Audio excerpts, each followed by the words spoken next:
para continuar con el próximo invitado, me quedo con lo último que habla de injusticia clasista. Tenemos claro que la prisión política es una expresión más de la clase dominante para defender sus intereses de clase, y para ello tiene sus herramientas jurídicas y legislativas. Es una justicia clasista. Entonces, nuestro próximo invitado nos va a hablar un poco de eso. Es Nicolás Toro, del Comité de Defensa del Pueblo Hermanos Vergara Toledo. ¿Qué herramientas tenemos frente a esta justicia de clase burguesa? ¿Qué herramientas hay como para poder en algún momento lograr la libertad de los presos políticos? Nicolás, el micrófono es tuyo. Vale, Miriam, gracias. Bueno, gracias compañeros y compañeras por la invitación de hoy día a participar de este foro y conversatorio sobre la prisión política. Estaba atentamente escuchando a todos los compañeros y compañeras que estaban hablando anteriormente. Y bueno, hay cosas bien interesantes. Yo por lo menos me voy a quedar un poco más en lo que caracteriza la prisión política hoy día, sin antes decir que desde ya un abrazo fraterno a toda la gente que está en huelga de hambre en este contexto, a los prisioneros y prisioneras políticas que en este momento están en esta huelga, y que además representan, creo yo, como algunos compañeros y compañeras estaban hablando antes, distintas generaciones que se han enfrentado a la dominación del capitalismo en Chile y que han sufrido la prisión política como parte de la consecuencia de su actuar coherente en la lucha frontal contra este sistema. Por eso hay gente que hoy día, que está en la huelga de hambre, inició su lucha ya en la dictadura, final de la dictadura. Me refiero a Marcelo Villarroel, por ejemplo, que fue miembro del Mapo Lautaro, Juan Aliste también, y una generación de compañeros y compañeras que en distintos años de esta democracia, entre comillas, del capital, se han revelado y han generado acciones directas en contra de este sistema. Ahí tenemos distintas personas. Yo creo que quienes están en huelga de hambre, como digo, son representativos de una generación de lucha bastante amplia. Están los compañeros anarquistas y compañeras también que han sido encarceladas y encarcelados por su lucha constante, por supuestamente colocaciones de artefactos explosivos, algunos en prisión preventiva, otros condenados por lo mismo, todas acciones de carácter político. También el Oso, el Pablo Bamonde, que es de la Villa Francia, un compañero parte de la resistencia de la Villa Francia de muchos años, miliciano de esa zona, que también está actualmente en prisión preventiva, ya 2 años, va a cumplir 3 años de prisión preventiva. Y también los compañeros y compañeras de la revuelta que se han sumado a este proceso, ¿no? ¿Qué es lo que nos demuestra en primer término aquello? Que aquí siempre ha habido prisión política en la medida que ha existido también resistencia a este modelo de dominación. No solamente en los años duros de la dictadura se ha dado ese contexto de prisión política, sino muy fuertemente después.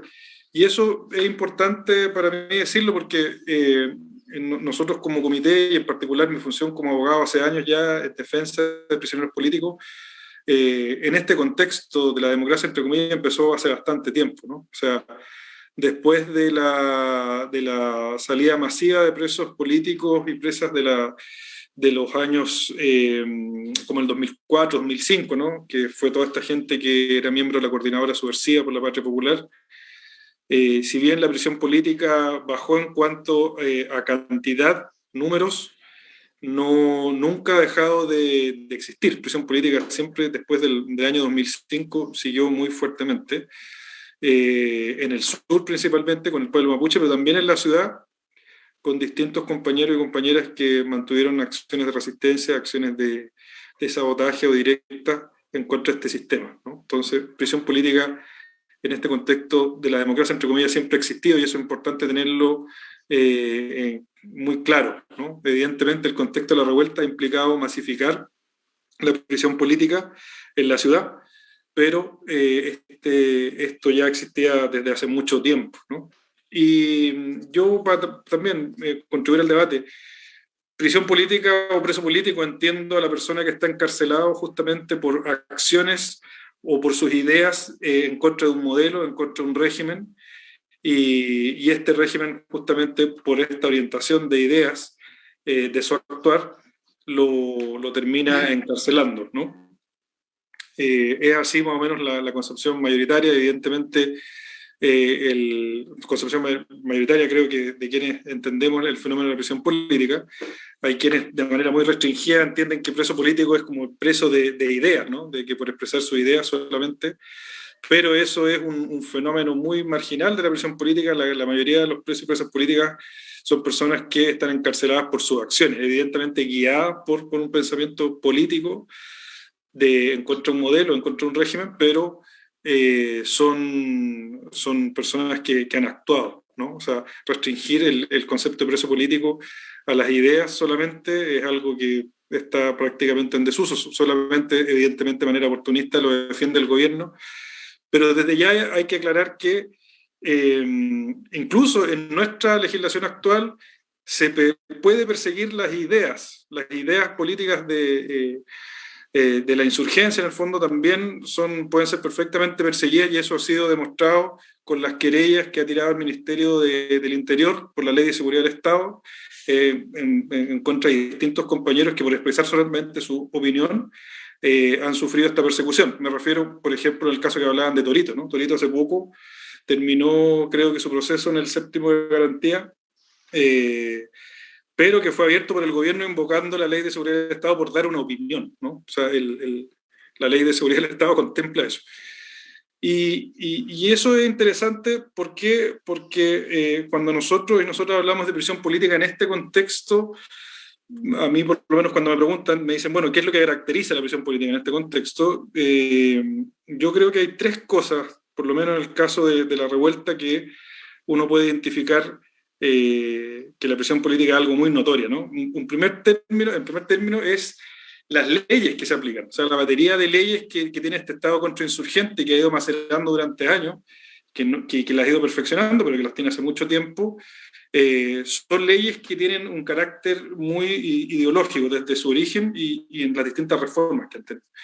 Por ejemplo, ya les nombraba la Ley de Seguridad del Estado. La Ley de Seguridad del Estado surge en el año 58, después de la rebelión popular del año 57, en contra de Ibáñez, y lo que busca justamente esta ley es aplacar a las disidencias, a la resistencia, en el fondo a la insurgencia, castigando justamente con tipos penales, es decir, con conductas muy amplias, a quienes tratan de subvertir el orden. Así lo dice expresamente la norma en distintos pasajes, con un contenido absolutamente ideológico, una rebelión que también partió por el alza del transporte y que derivó en la salida de militares, estado de sitio y la muerte de distintos compañeros y compañeras de aquellos años, ¿no? En el año 57. Esta ley ya es del 58 después de esto. Y esa ley, con el tiempo, se ha ido perfeccionando, se aplicó también en la dictadura, se le aplicó al pueblo mapuche por Frei Montalva al principio de los años 90, cuando se masifica la resistencia también en el sur, lo cual demuestra que es una norma que se ha mantenido en el tiempo justamente por la funcionalidad que tiene. Y esta funcionalidad es específicamente castigar con mayores penas a quienes se rebelan contra un sistema. Es decir, esto que viene del gobierno de Ibáñez se ha aplicado en distintos periodos y hoy día también la vemos muy presente en distintos escenarios, y que también ha permitido y ha facilitado la prisión política porque establece penas más altas. Entonces, cuando hay debate de medidas cautelares, es decir, en relación a la prisión preventiva, ha implicado que personas, por cosas extremadamente absurdas, como pegarle una patada a un torniquete, en el caso del profesor Roberto Campos Weiss, terminar en prisión preventiva por la aplicación de la Ley de Seguridad del Estado.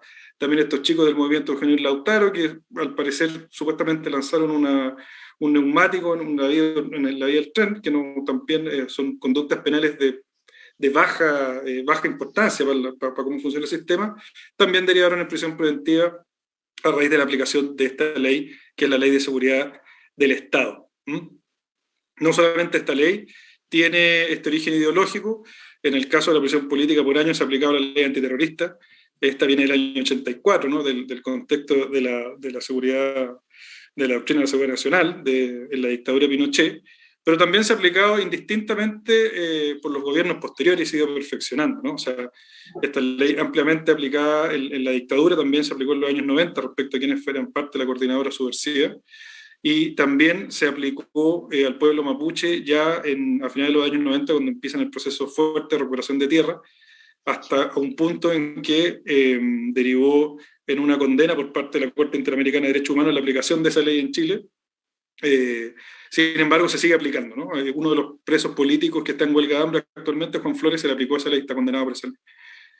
Y así hay un conjunto de leyes, la misma ley de control de armas, que es muy aplicada en este contexto, también tiene un origen muy ideológico, muy claro respecto a quienes se les va a aplicar. Surge en un momento en donde en la Unidad Popular ya los sectores reformistas se empiezan a dominar el gobierno de Allende, y surge esta ley en el año 72, que a quienes más perjudicó fue a la franja insurgente rebelde que en esos años impulsaba la línea del poder popular. Me refiero a los corredores industriales, al MIR. La carta de los corredores industriales es muy clara en esto, en denunciar esta ley, la ley de control de armas, que es muy aplicada hoy día, y que durante los gobiernos de la Concertación más se hizo más dura aún, ¿no? Más dura aún, incluía a Molotov, y a la Molotov como parte de la ley de control de armas, y además permitió que básicamente las personas que se le involucran en esta ley en una investigación penal deriven inmediatamente en la prisión preventiva. ¿Por qué? Porque por una reforma que viene del gobierno de Bachelet, esta ley implica que las personas que son encarceladas o condenadas nunca van a poder acceder a algún tipo de pena sustitutiva, es decir, una pena alternativa a la cárcel, ¿no? Bueno, es un detalle como técnico, pero demuestra cómo se ha ido perfeccionando también en el tiempo. Entonces, la batería de normas, evidentemente, es un contexto, da un contexto de prisión política hoy día, pero también el uso excesivo y desproporcionado de la prisión preventiva. O sea, la prisión preventiva en este contexto de la revuelta se ha aplicado en respecto a hechos que jamás se había aplicado anteriormente, por lo menos en la vigencia del Código Procesal Penal, esta medida cautelar, que es la más grave. El ejemplo más claro es estos chicos que se les dijo que eran de la primera línea y por solo imputárseles eso, derivaron en prisión preventiva, ¿no?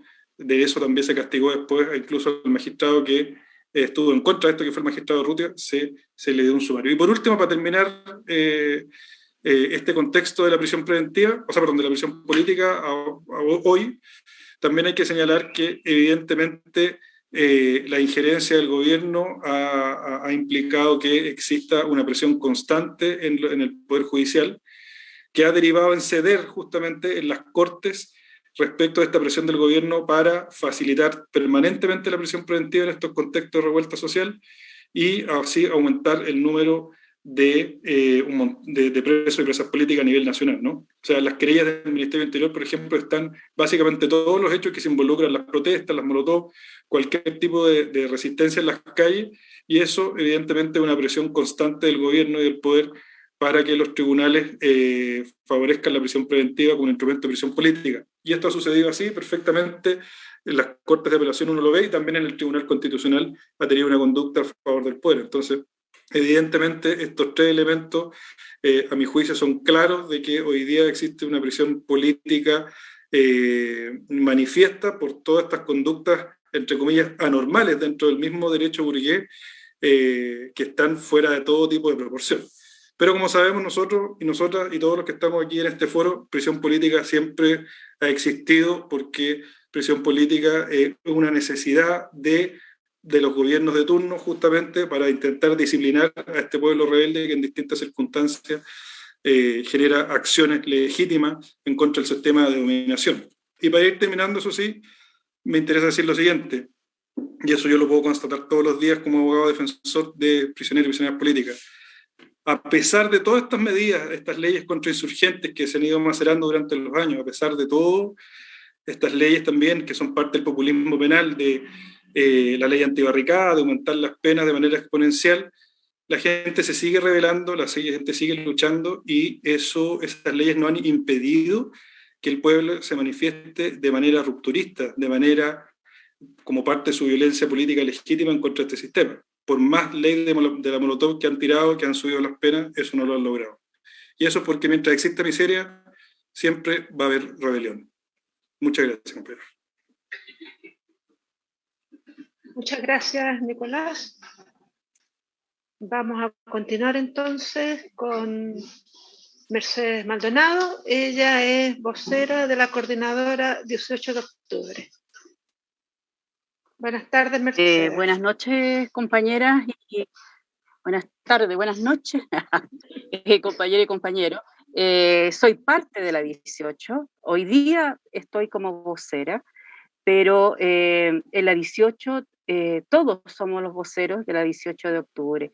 Es un tipo de organización que se ha venido dando de una forma muy democrática en términos de existir y coexistir diferentes organizaciones sociales, individualidades, que estamos luchando desde el primer día de que comenzó la revuelta social. Ahora, en lo personal, yo he estado desde el 90 en adelante con el tema de la prisión política. No solamente con la prisión política de hoy, sino la de anterior, y organizándonos y resistiendo. El tema que en este momento yo tengo varias críticas con respecto, yo creo que si no hubiese existido el 18 de octubre, la prisión hubiese estado muy abandonado los luchadores y las luchadoras políticos sociales. Y en ese sentido, hoy día, todas estas voluntades que estamos en la 18, trabajamos en eso. De hecho, nuestras organizaciones naturales las hemos dejado a un lado, digamos, ni siquiera usamos nuestros nombres como organización, porque en realidad es una lucha por la libertad. Y una lucha por la libertad y una lucha por organizarse, de dar ese salto cualitativo hacia una organización popular, hacia una forma nueva de organizarse frente a esta sociedad que hemos estado sometidos durante estos 30 años. Yo creo que eso ha sido nuestras participaciones. Hoy día necesitamos todas las voluntades que no quieren más este sistema, que seamos anticapitalistas. De hecho, hemos venido con muchas organizaciones intentándolo desde muchos años. Ahí está el Fermín Monte, que hemos hecho N de organizaciones anticapitalistas, nos metemos ahí, trabajamos para que esto cambie, pero en realidad hoy día le llegó a esta nueva generación y yo creo que lo peor de todo es que hay una sociedad que igual fue permeada por el neoliberalismo, el individualismo. Ha sido poco, digamos, ha sido muy poco la participación, digamos, de otras organizaciones. De hecho, nosotros estuvimos todo el año 2020, hasta mediados, digamos, del 2020 por ahí, y empieza la instrumentalización política de los tigres pardos que habla la Rita Peña. Aquellos que en el 90, no es el 90, fue en el 88, 89, que se hizo el pacto con la dictadura, el pacto por la paz. Y eso ha significado para nuestro pueblo y para nuestros luchadores políticos una resistencia mayor, porque es un enemigo que tiene todas sus baterías, no solamente las instituciones militares, sino también tiene las leyes, tiene todo, y eso lo dijo también el compañero educador popular que habló anteriormente. Eso, yo como 18 de octubre, yo llamo a la solidaridad, seguir aportando a las otras organizaciones que están por el cambio, están por que nuestros luchadores, nuestros jóvenes estén, hoy día están encarcelados, están, de repente las familias están súper pasadas, porque nunca se imaginaron que su hijo, porque no eran militantes, eran solamente luchadores, críos que se dieron cuenta que hubo un despertar de la conciencia frente a tanta movilización que hemos tenido durante estos 30 años, de diferentes sectores pidiendo no más abuso. No fueron 30 pesos, fueron 30 años, fueron la Constitución del 80, que jamás se cambió, no se movió, pero en un ápice.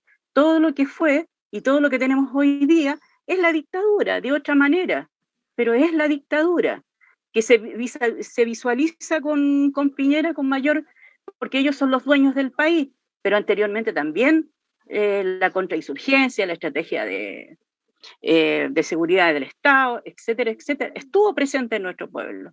Aniquiló al pueblo mapuche, ha seguido aniquilando, ha sido militarizado toda la zona sur durante estos 30 años.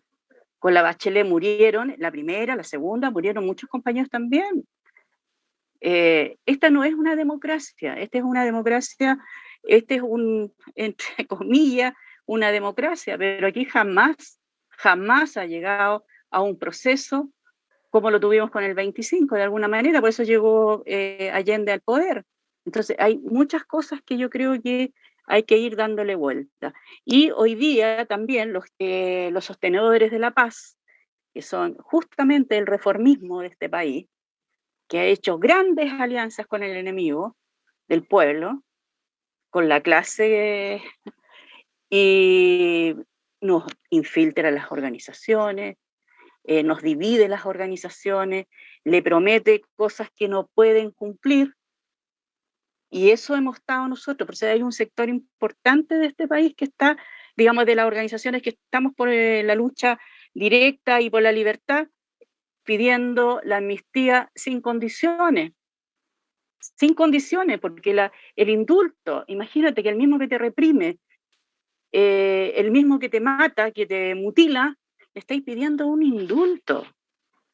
Estás pidiendo un indulto y eso no se va a dar, porque esa es una gran mentira y ha sido un caballito de Troya en esta batalla legales que tiene la burguesía.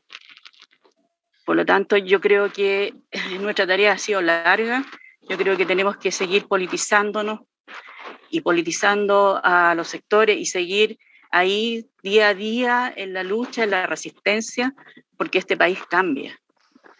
Porque no solamente es una dignidad tan grande que hemos perdido, porque hay un Chile que ya no es nuestro, es un Chile que está vendido completamente, es un país que lo han masacrado, lo han saqueado, así que eso, compañeros, y yo pido que hoy día apoyemos esta huelga de hambre de estos compañeros que han tenido la fortaleza en estas condiciones, con pandemia, que esta ha sido otra de las situaciones también que ha desfavorecido a los compañeros, las visitas familiares, etcétera, etcétera.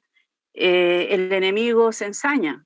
Entonces, yo creo que los luchadores de ayer, los presos políticos de ayer, hoy día tenemos que estar junto a todos nuestros cabros, que podrían ser nuestros hijos, nuestros nietos, etcétera, etcétera, hijas, hijos, nietos. Eso, y bueno, y toda la solidaridad, llamar a un compromiso más concreto. Necesitamos ayuda. La 18 necesita ayuda en acopio, necesita ayuda en lo familiar, jurídico familiar, necesita ayuda en de repente hasta ir a dejar una encomienda. Necesitamos ayuda y recursos porque somos de pura solidaridad, lo hemos mantenido. Aquí hay una autogestión potente de la gente que quiere cambiar esto. Y eso hemos sido... lo hemos visto, pero hay algo que cuando comenzaron las elecciones esto se empezó a chupar y se empezaron a prometer cosas que no se van a cumplir, y que de verdad yo abrazo mucho el papel que ha tenido la Comisión Jurídica con el CDP, con la María, del grupo de la María.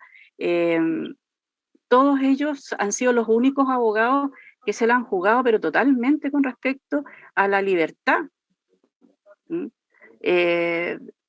donde han sido pocos. Organizaciones de derechos humanos no han estado presentes ni a la altura de las condiciones, porque no les interesa, porque son la garantía de la paz. Y la paz es lo que firmaron, las 120 leyes inamovibles de la estructura de este sistema.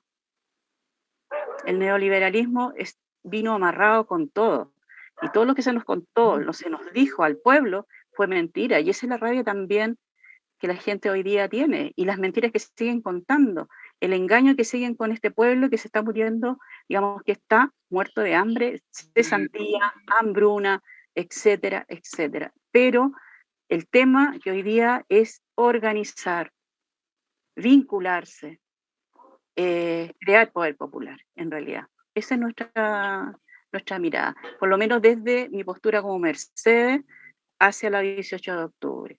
Eso, compañero.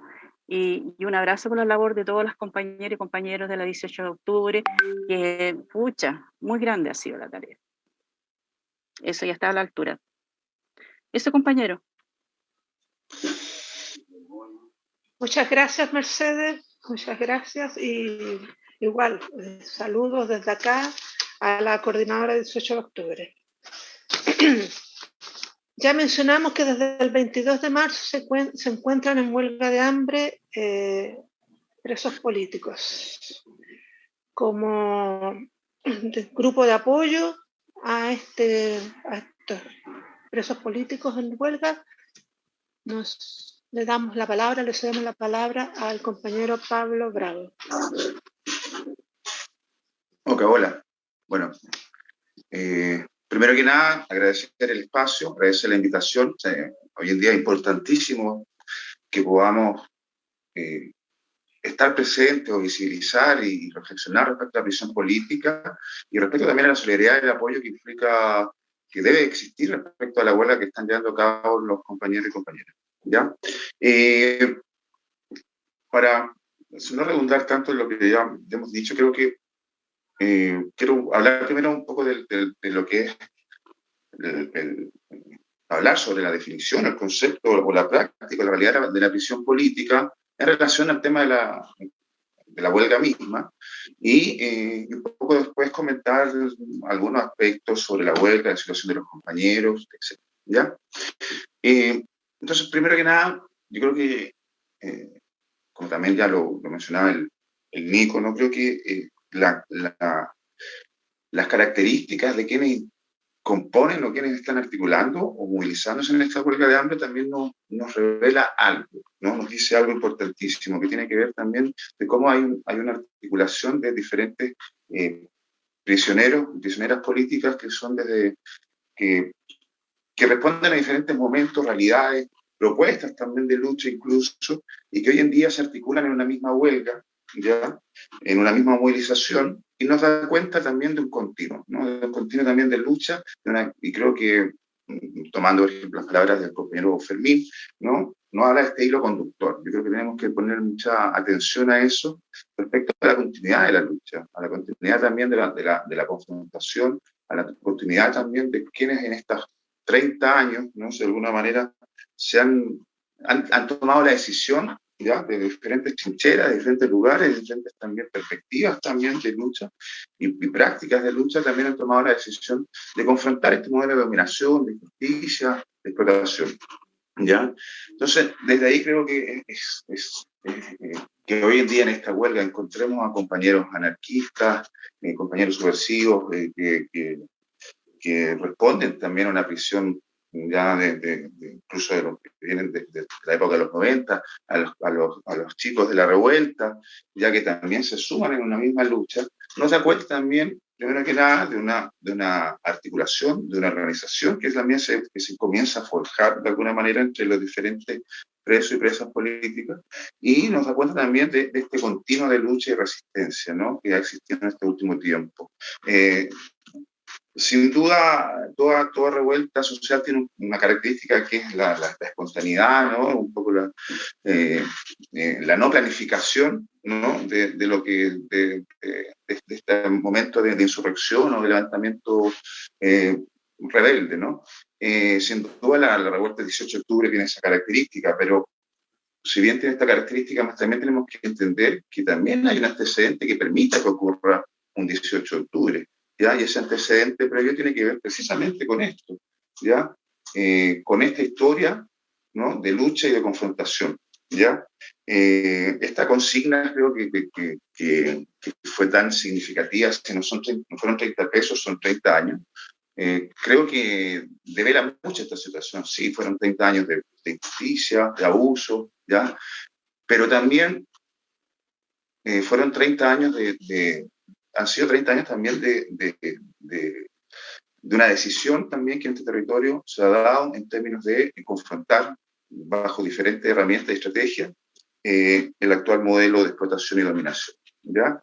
Y consecuente a eso también, y siguiendo la misma lógica, en estos 30 años también, como consecuencia de esa lucha, hemos tenido también prisioneros y prisioneras políticas, ¿ya? En diferentes momentos, bajo diferentes acciones, bajo diferentes, incluso proyectos también de transformación, ¿ya? Creo que esta conformación, esta característica, esta huelga nos devela esto, y creo que es sumamente importante darle como ese carácter, ¿no? Desde ahí también, y retomando un poco lo que es decir, cómo se construye la prisión política, más allá de la definición que podamos dar, ya creo que estoy muy de acuerdo con las palabras de Rafael cuando dice que sobre todo tiene que ver con un campo de lucha, ¿ya? Un campo de lucha político que se haga desde prisionero y prisionera en función ya de conformar o de llevar a cabo un tipo de prisión ya política, ya que implica efectivamente estas luchas que son ganancias milimétricas dentro de la prisión, pero que dan un carácter, dan una forma particular, una forma de vivir la prisión dentro de los compañeros y compañeras que hacen referencia a una prisión política.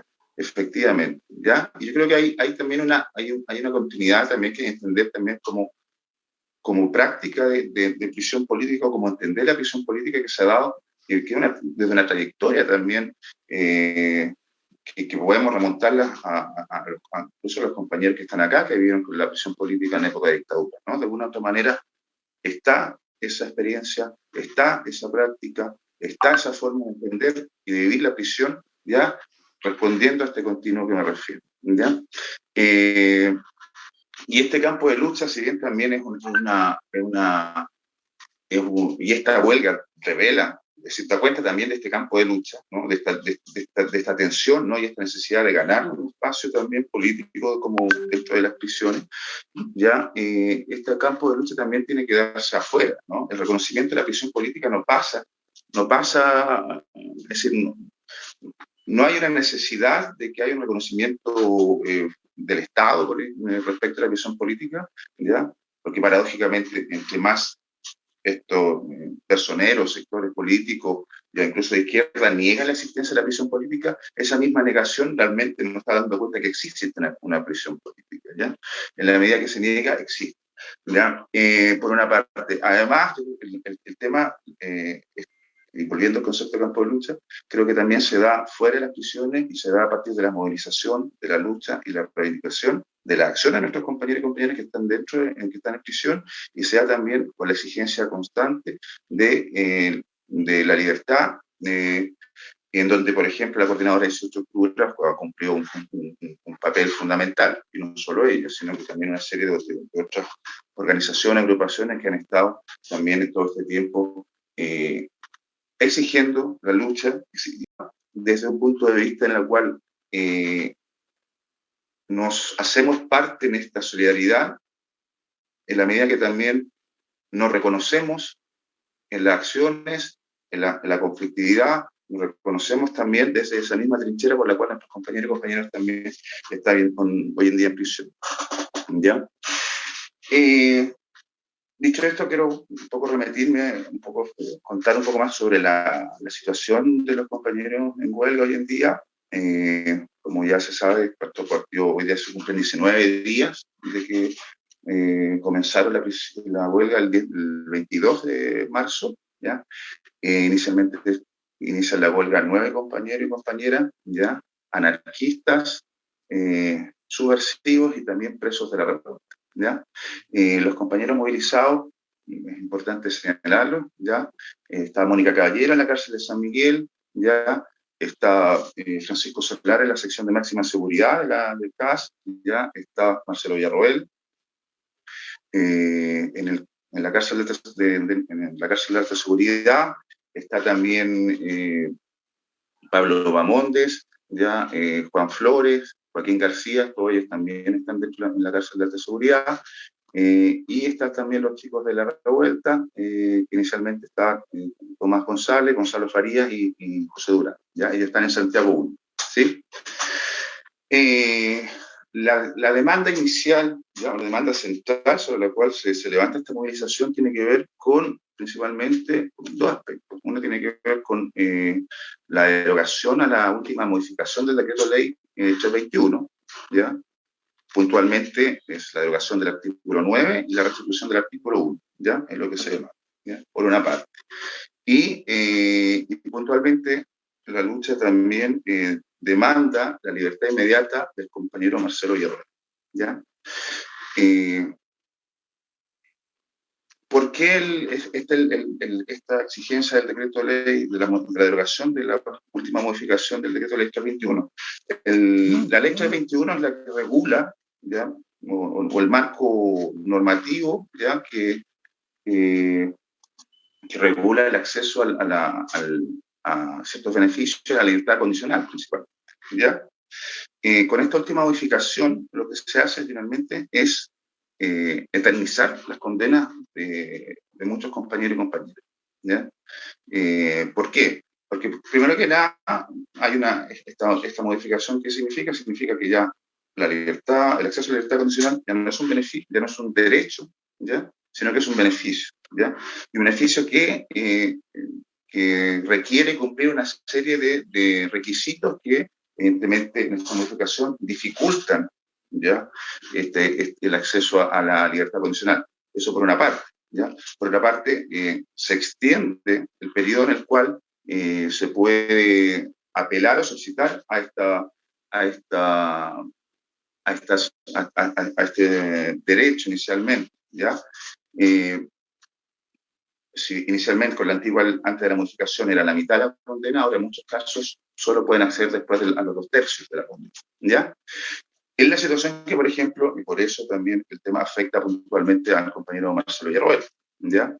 En el sentido de que esta modificación se realiza en enero de 2019 y si bien él, por ejemplo, tenía a fines de ese mismo año ya una fecha prevista para que pudiese realizarse su posibilidad de acceder a una libertad condicional, con la aplicación de esta ley, ¿ya? De esta modificación, la nueva fecha que tiene el compañero para poder acceder a un beneficio de estas características es el 2036, ¿ya?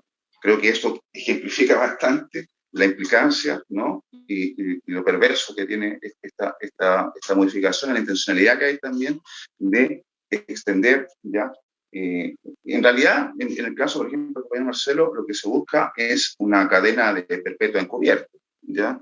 Si bien la legislación chilena no contempla la cadena perpetua, pero en estos casos sí, ya vemos que bajo estos mecanismos se quiere eternizar, ya y castigar lo más posible a compañeros y compañeras, sobre todo luchadores y luchadoras históricos, ¿ya?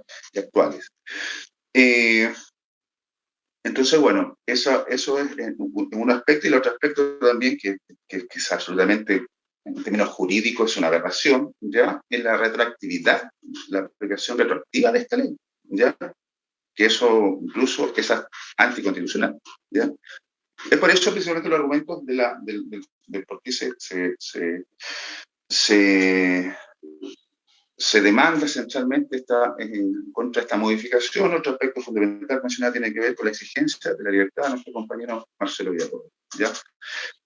Además, porque ahí también hay una situación que también es otra aberración en términos jurídicos, tiene que ver que el compañero está siendo condenado actualmente por leyes militares, ¿ya? Por la justicia militar, ¿ya? Esta gente se llena la boca que hoy en día los civiles no pueden ser condenados por leyes militares. Hoy en día el compañero Marcelo Villarroel está cumpliendo su condena bajo la aplicación de una legislación de la dictadura militar. Ya ese más o menos yo creo que es un panorama más amplio que quería presentar respecto al tema de la huelga, ¿ya? Y nada, simplemente recalcar, para cerrar, que creo que es súper importante también entender lo que nos habla, nos dice los compañeros respecto con esta movilización, ¿ya? Porque si nos damos cuenta también hay una articulación, ¿ya? Hay una búsqueda, ¿no? De también consolidar un bloque como presos políticos que también lucha en este caso, principalmente están movilizándose más que por temas individuales, también por un tema más amplio, ¿ya? Que tiene que ver con la afectación que tiene esta modificación del decreto de ley, pero sobre todo recalcar que en solidaridad y en apoyo a la libertad del compañero Marcelo Villarroel, ¿ya? Y están todos en ese mismo